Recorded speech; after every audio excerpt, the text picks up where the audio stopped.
The road for our Veteran Day special. We're looking forward to that. And next Tuesday is Election Day, so First Take is getting into the spirit. Look at that. You two behind the flag. Tune in as Max and Stephen A go head-to-head on the major issues in the sports world, and you'll be able to judge the debate. So make sure you don't miss First Take's election special next Tuesday, again, 10 a.m. Eastern.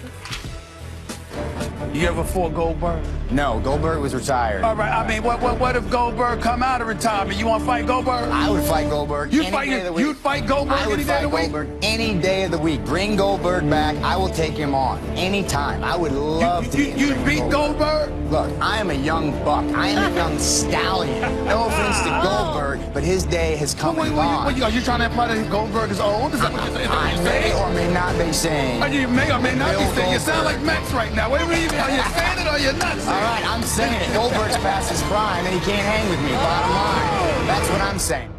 Be that one again. Put some respect on this man's name. Our next guest is one of Stephen A's favorite wrestlers. After 12 years away, he's making his much anticipated return for the ring November 20th with Brock Lesnar at Survivor Series. It's so great to have Bill Goldberg here with us. The man. I used to be the man. Now I'm I'm an advanced age. Past your prime, as was just said? Hell no, I'm not past my prime. Rollins is just trying to get a little rub. It's going to put him in the hospital, man. So you better pray to God that after I beat Brock that I got one more, or that I don't have any more in me, because his head will be served on a platter. Trying to pull a George Foreman here. Yeah, well, George was a little younger when he did it. That's right. And then Randy Couture, he was 42. Well, George was 45. Yep. I think I'm reinventing it. I mean, 50 is the new 20 or 30. I don't know, whatever. It is what it is, man. But, I got to do what I got to do. Why? You're 30. It's like 40-something at best. Come on, Max. You're supposed to be on my side. All right, I'm on your side. Talk to me about why you decided to come back now. Kids. My kid. I'm a big, you have to set a good example. First and foremost, my wife and my son weren't part of my life when I was wrestling. It was 12 years ago. I've been married for 11 years. My son's 10. Do the math, Right. To be able to get the opportunity to be the guy one time in your life is an unbelievable opportunity. To be able to be that guy a couple times, awesome.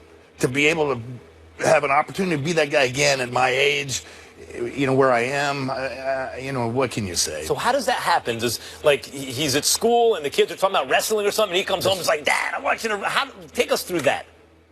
The video game's what started it. WWE 2K17. Yep. We started the promotion. I went all around the country, all around the world promoting it. Once you put two and two together, the 2K's been the entity to bring these guys back. Traditionally, it's happened over the past 3 or 4 years, and here I am. I didn't think I'd ever be in that spot. Literally being the guy on the back cover, the downloadable character, and especially being a guy asked to come back to the WWE. One thing led to another. People put two and two together. Last time I wrestled was Brock. Though it was 12 years ago, people really kind of forget about that. They think that if it was in real time, it would be the same. Unfortunately, there are things that have happened throughout those 12 years, but at the end of the day, I'm trying to give them what they want. And, I'll say it once and I'll say it again, and people may have a problem with it, but there aren't enough superheroes left. And if I'm given the opportunity to possibly be that guy based upon my performance in my past, then I take it with flying colors, man, and I'll drive that ship. Now, when you say there aren't enough superheroes left, what's your definition of a superhero, and what's missing in that regard from the world of sports in your estimation? If I am the most valuable player in the NFL and I lose a game and I go to a press conference and walk out of it, that's not the example I want to set for people. In a day and age when people do that, I don't think it's the right example to set. So I'm here to be the opposite of that. That's all. I'm superhero, whatever, keep it in text, take it out of text. I just want to be somebody that these kids can follow and look up to. Now, is there anywhere in your brain that says, okay, I got through an NFL career and a wrestling career, and I'm pushing 50, and I'm mostly in one piece, right? And I can talk and I can walk and all this stuff, and what am I doing? I'm Goldberg, dude. If anybody could do it, it's me. And there aren't many people out there that can face Brock, and I truly believe that I'm still one of them. And the fans believe that I am too. And so, dang it, let's give them what they want to see. I'm thinking about you departing from the wrestling world. Do you find yourself at times, or did you find yourself at times before you decided to come back, really reflecting on why you left? I've seen various interviews that you've done. Talk to us about why you left and how much that thought process entered your mind when you decided to come back. Well, again, I'm going to say superhero, and I'm going to say, set an example for the kids. But, there were things that were going on at that time that I really didn't agree with, whether it be character-wise or whether it be the direction that we were going. You can push the envelope, but at the end of the day, the kids are our audience. And, like the NFL stars, NBA stars, soccer stars, whatever it may be, if you're a professional athlete, any kid 20 and under is going to look and emulate what you do, both positive and negative. And given the opportunity to be that guy again, there's a lot of responsibility. How much of that guy are you still like? We were talking offset. Your high on the bench was 570. You've picked up big shows to 500 plus pounds. Yes, he right? did. What can you still pick up a 500 pounder in the ring? Well, there was a guy over my house the other day, and he's one of the U.S. representatives for the Strongest Man contest, Robert Oberst, and he goes about 6'7", 420. And, I wanted to see if I still could get a guy like that up on my shoulders, and it was pretty easy.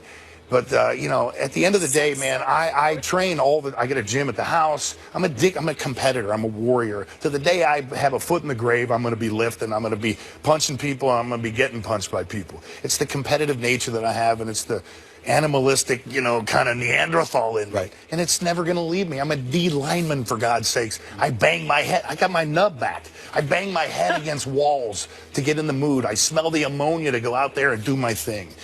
It's a passionate thing. It really is. I give my 100% in everything. Sounds more and more like your wife was like, all right, I can't take this anymore. Get back into the ring. That's what we got the gym for. There we go. She can expel me to the gym. I got to ask you to say, I don't think you realize this about yourself from me. When they tell you I'm one of your biggest fans. I grew up watching the Nature Boy, Ric Flair, the Road Warriors, Magnum TA, the American Dream, Dusty Rhodes. I mean, all of these dudes. And then you came along. I'm like, that's the man right there. Who did you think about when you thought about getting into the sport of wrestling? Who did you want to emulate? Who did you want to be like? Whose act did you? When I say act, I'm talking about the entrance, everything. Who did you like the most? I never wanted to be like anybody else. I wanted to take pieces of people's repertoire, whether it be a look, whether it be a move, whether it be whatever it may be. If I saw something that I liked from somebody, I didn't want to steal it or take it. I wanted to make it my own. Bruiser Brody was a huge influence of mine because he was one of the biggest, baddest dudes on the planet. He was like the Matuzak of wrestling at the time. I was a big Alzado Matuzak guy. My favorite movies, North Dallas 40. I mean, let's be honest. I'm a Neanderthal meathead guy, so I'm drawn to those guys. I grew up watching professional wrestling with my grandmother. Texas Championship Wrestling, the Von Erichs, Brody, Dick the Bruiser, Stan Hansen. The monstrous heel guys, ironically, were my favorite because they beat the hell out of people and they had no remorse. Right. And that's kind of me, So, Road Warriors, with a look. Nikita Koloff with a look. Brody with his pace, with his violence. But at the end of the day, man, I'm a 275-pound D lineman that bangs his head against the walls, and I'm a Jewish kid from the Midwest, and I got to be myself. And so I took a little piece from everybody, and hopefully at the end of the day, I was able to come up with something that was entertaining. Have NFL players ever come to you? Because I imagine some of them have showed up in attendance when you performed, and they've seen the crowd, and it's packed, and it's hyped, and they're Wait till Buffalo in 2 weeks. So I'm wondering, have NFL players ever come up to you asking you for advice on how they could make such a transition? Oh, God, absolutely. No question. It's funny that would even be considered. But, I mean, maybe I'm one of the – Ernie Ladd, was one of the guys who made that transition.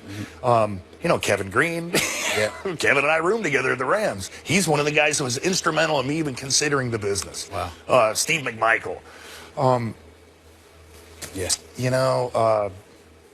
got it. So now that you're back, what you going to do to Brock Lesnar?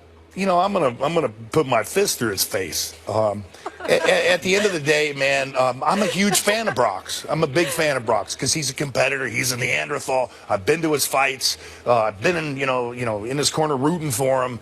But at the end of the day, man, I owe him a rematch. 12 years ago, I beat him in front of God knows how many people at, Madison Square Garden at WrestleMania 20.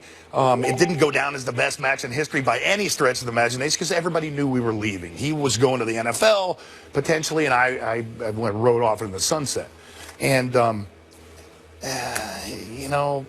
it is what it is, man. It's good to see To you the back. UFC. It's an honor, man. It's an honor. Yeah. November 20th. Can't wait. It all goes down. And it's very easy to see why Stephen A is such a big fan. Likeable. Hey, I'm a big also. fan. Oh, Max Give him all the too. credit. Sorry, Max too. Max doesn't These like me. two. That's cool. I got something like for you. Goldberg? Hey, when the cameras go off, Max, I got something for you. Oh, I'm not helping you. Can't wait. I promise you that. Goldberg, thanks so much I ain't for getting in the being way of here that. with us. It's a huge Appreciate honor. you. It's a huge honor. And Lesnar, you're next, boy. Yeah. All right. Coming up next, more First Take. Stay with us. A lot more to get into as the show rolls on. Let's talk about it. Let's go. I am Usain Bolt, the fastest man in the world, and the people of Jamaica love and watch First Take.